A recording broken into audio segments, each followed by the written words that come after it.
اور نبی پاک صلی اللہ علیہ وسلم کا فرمان بھی محفوظ ہے، آپ کی اداؤں کے ساتھ محفوظ ہے۔ میں ایک آپ کو مثال دیتا ہوں، اگر ہمارے نبی پاک صلی اللہ تعالی علیہ وسلم کے چلنے کا انداز کیا تھا، اگر ہمیں یہ معلوم نہ ہوتا تو کیا فرق تھا؟ کوئی جنت جہنم کا مسئلہ تو نہیں ہے نا، لیکن میں قربان جاؤں ان صحابہ پر اور ان کے شاگردوں پر، ان کے اگلے شاگردوں پر، یہاں تک کہ جنہوں نے میرے نبی کی چال بھی ہم تک پہنچائی۔ میں آپ کو ترجمہ بتا دیں، یمشی تکفیا ویقارب الخطا، آپ تھوڑا کندھے جھکا کے چلتے تھے اور پاؤں چھوٹے رکھتے تھے، کھلا پاؤں نہیں، ایسے نہیں، قریب، پاؤں چھوٹا، کندھے جھکے ہوئے، گردن آگے تھوڑی، اور چال میں تیزی، اتنی تیزی تھی کہ صحابہ کو ساتھ دوڑنا پڑتا تھا۔ آپ چونکہ آپ کے نیچے زمین سکڑتی تھی، تو آپ ایسے چلتے تھے اور وہ پیچھے بھاگتے تھے۔ آپ کے دیکھنے کا ہمیں انداز معلوم نہ ہو تو کیا فرق ہے، لیکن میں قربان جاؤں جو کہہ رہے ہیں جل نظرہ الملاحظ، اب یوں دیکھتے تھے، یوں ایسے نہیں دیکھتے تھے حیا کی وجہ سے، بلکہ یوں دیکھتے۔ کبھی کبھی ایسے ہوتا تو پھر ایسی تجلیات اور آنکھوں سے نور نکلتا کہ سارے صحابہ یوں ہو جاتے۔ صرف 2 آدمی آپ کو دیکھ سکتے تھے، صرف 2، ایک ابو بکر اور ایک عمر، بس۔ یضحکان الیہ ویضحک الیہما، دونوں آپ کو دیکھ کے مسکراتے اور اپن کو دیکھ کے مسکراتے، باقی کوئی آپ کو آنکھوں میں آنکھیں ڈال کے دیکھ نہیں سکتا تھا، چلے آپ کی نظر شرم و حیا ایسے تھی۔ کوئی آپ کو ادھر سے بلاتا، مفتی حامد صاحب مجھے کہیں مولوی صاحب تو میں اتنا ہی کروں گا، اس تو میرے کول بھی نہیں ہمت، مولانا ارشاد صاحب کہیں جناب مولانا صاحب، اتنی میری طاقت ہے۔ لیکن جب میرے نبی کو دائیں سے کوئی بلاتا تھا یا رسول اللہ، تو اب یوں نہیں کرتے، اب یوں کرتے تھے، پورا مڑتے تھے اس کی طرف، پورا سینہ سے سینہ ملاتے تھے۔ ادھر سے کسی نے کہا یا رسول اللہ، تو اب یوں نہیں کرتے، اب یوں کرتے تھے پورا۔ میں قربان جاؤں، اس موبائل نے کتنی بد اخلاقی پھیلائی ہے کہ ایک آدمی بات کر رہا، وہ موبائل دیکھ رہا، اور خاص طور پر والدین سے کہہ رہا ہوں، اب چھوٹا بچہ آئے اور اسے تم نے توجہ نہ دی، یہ گھروں میں 99.9% بلکہ 100% ہو رہا ہے، فون پہ لگے ہوئے، چھوٹا معصوم بچہ ماں سے بات کر، وہ فون پہ لگی ہوئی، ہاں ہاں بول کیا نا، سن دی پئیاں بھوک نہیں۔ آپ نے ذبح کر دیا۔ عربی کا لفظ ہے توجہ فرمائیں، یہ لفظ عربی کا توجہ فرمائیں کا مطلب ہے، یہ توجہ کی تا ہٹاؤ تو نیچے سے وجہ نکلتا ہے، وجہ چہرے کو کہتے ہیں۔ توجہ فرمائیں کا مطلب ہے بوتھا شریف میرے حال کر، میری طرف چہرہ کر کے بات کر۔ میرے نبی جب کسی سے بات کرتے تھے، سینہ بھی اس کو دیتے تھے، چہرہ بھی اس کو دیتے تھے۔ جب آپ غمگین ہوتے تھے کیا کرتے تھے؟ اب داڑھی پکڑ کے یوں بیٹھ جاتے تھے، یہاں ٹیک، اس کو نیچے اور یوں پکڑو، تھوڑی دیر کے بعد سر پہ ہاتھ پھیرتے اور پھر یوں فرماتے۔ یہ میرے نبی کے غم کی نشانی تھی کہ آپ کسی دکھ میں ہیں، کسی غم میں ہیں۔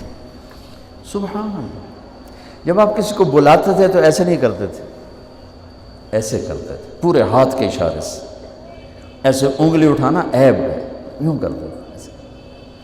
جب آپ محفل میں بیٹھتے تھے تو چوکڑی مار کے بیٹھتے تھے، اتحیات صرف نماز میں آپ کی ہے، باقی آپ چوکڑی مار کے بیٹھتے تھے، اور پوری محفل میں ٹانگ نہیں پھیلاتے تھے، چاہے کتنی لمبی مجلس ہو جائے ٹانگ نہیں پھیلاتے تھے کبھی بھی۔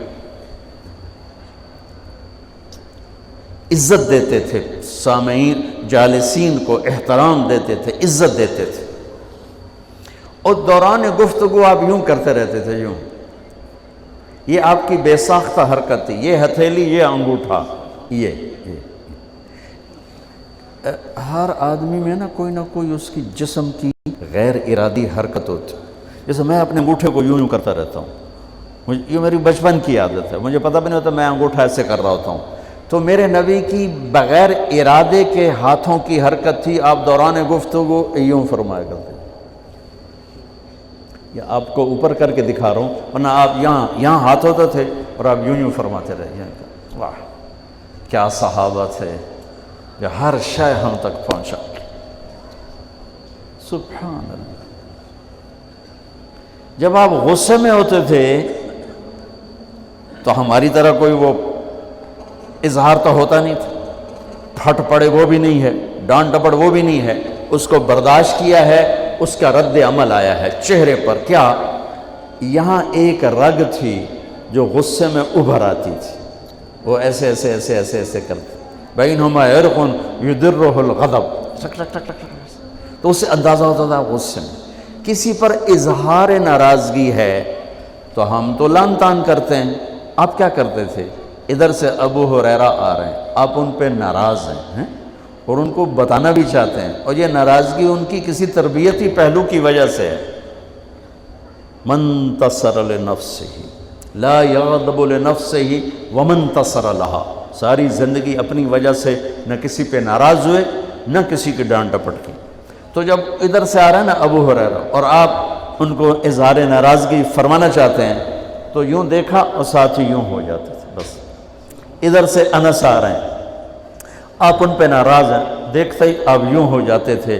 بس یہ اتنا تھا میرے نبی کی ناراضگی کا اظہار کہ آپ لگتا ہے ناراض. جب آپ خوش ہوتے تھے تو یہ جگہ گلابی ہو جاتی. پہلے بہت خوبصورت رنگ تھا گلابی، لیکن یہ اور زیادہ چمکنے لگتے، اس میں سے نور نکلنے لگتا تھا. اتنی چھوٹی چھوٹی بات، میرے نبی کی کوئی بات چھوٹی نہیں ہے، لیکن جیسے فرض اور ہے، فرض کفایہ اور ہے، واجب اور ہے، سنت موقدہ سنت، یہ ساری ایسے ہی. میرے نبی کا ہر عمل عظیم الشان ہے کہ ہر عمل جنت میں لے جانے کا اور اللہ کی رضا کا ذریعہ ہے. تو چھوٹا تو کوئی نہیں، آپس میں تقابل کے، یعنی یہ میں وہ چیز دیا ہے تو چھوٹا تو کوئی نہیں، آپس میں تقابل کے، یعنی یہ میں وہ چیزیں آپ کو بتا رہا ہوں جن کا جنت اور جہنم سے تعلق نہیں، عشق سے تعلق، محبت سے تعلق. ہماری جماعت گئی حافظ آباد، وہاں میں وکلاء میں بیان کر رہا تھا. علاقے کے ایک بہت بڑے ذمہ دار آئے ہوئے تھے. کسی کام تو انہوں نے دیکھا تو ساری عدالتیں خالی، تو ان کا کیا ہوا کہ یہ تبلیغ والوں کا عالم آیا ہوا ہے، اس میں سارے چلے گئے. تو اس نے وہ پہلے تو بیٹھا رہا، پھر وہ جو جج کا ریڈر تھا انہوں نے کہا چودھری صاحب ایتھے ویلے بیٹھے ہو اور جا کے گل سن لو. وہ ذرا تبلیغ کو اچھا نہیں سمجھتے تھے، ان کا چلو ویلا بیٹھا سن لو. وہ آگے میں اس وقت اللہ کے نبی کے جانور بتا رہا تھا کہ میرے نبی کی 9 بکریاں تھیں، ان کے نام عجوہ، سقیہ، برکہ، ورثہ، زمزم، اطلال، اطراف، غیثہ، قمرہ. 9 بکریاں، 10واں بکرا یم، اور اس میں قمرہ آپ کی زندگی میں مر گئی. یہ احسان عظیم ہے ان ہستیوں کا جو واقعی اس قابل تھے کہ اللہ نے کہا رضی اللہ عنہ، جاؤ میں راضی ہو گیا، جو مرضی کرو میں راضی ہو گیا. سبحان اللہ. واہ. اور آپ کے اونٹ تھے 2 عسکر اور ثعلب، اور آپ کے خچر تھے عفیر اور دلدر اور فضہ، اور آپ کے پاس گدھے تھے 2 عفیر اور یعفور، اور آپ کی اونٹنیاں تھیں عزبہ، جدعا، شہبہ، قصوہ، اور آپ کے گھوڑے تھے لزاز، طراز، لحیف، سجل، سکب، سبحہ، ورد، یعصوب، یعبوب. یہ آپ کے گھوڑوں کے نام. ایک گھوڑے کا نام تھا ورد. کیوں تھا؟ جیسے گلاب کا پھول نمایاں نظر آتا ہے، وہ گھوڑا ایسا حسین تھا کہ گھوڑوں میں نمایاں نظر آتا تھا. سبحہ ایک گھوڑے کا نام تھا. سبحہ، سبحہ تیرنے کو کہتے ہیں، ان لک فی النہار سبحا طویلا. اس گھوڑے کا نام سبحہ کیوں تھا؟ جب وہ دوڑتا تھا تو لگتا تھا جیسے پانی تیرتا جا رہا. خیر میں پھر لمبا چلا گیا.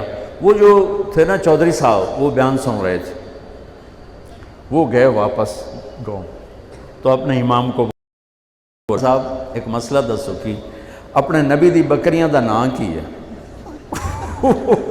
وہ آکھن لگا یہ بھی کوئی مسئلہ ہے کہ ہے تے بھاویں نہیں، میں تو آج دس ساڑھے نبی دی بکریاں دا نام کی؟ اسا کہ مسئلہ ہی کوئی نہیں تے میں دساں کی؟ اسا کہ تو آج تک میں نو پٹی پڑھائی ہے کہ اے نبی نو نہیں مندے تے اے نبی دے گستاخ ہیں۔ میں ہونے انہاں دے مولوی دی تقریر سنی ہے، او تا نبی دی بکریاں نو مندیں تو آنا نبی نو نہیں مندے۔ ہون تو جماعتاں نو روکیا میں تنو کھلے پھرے سا۔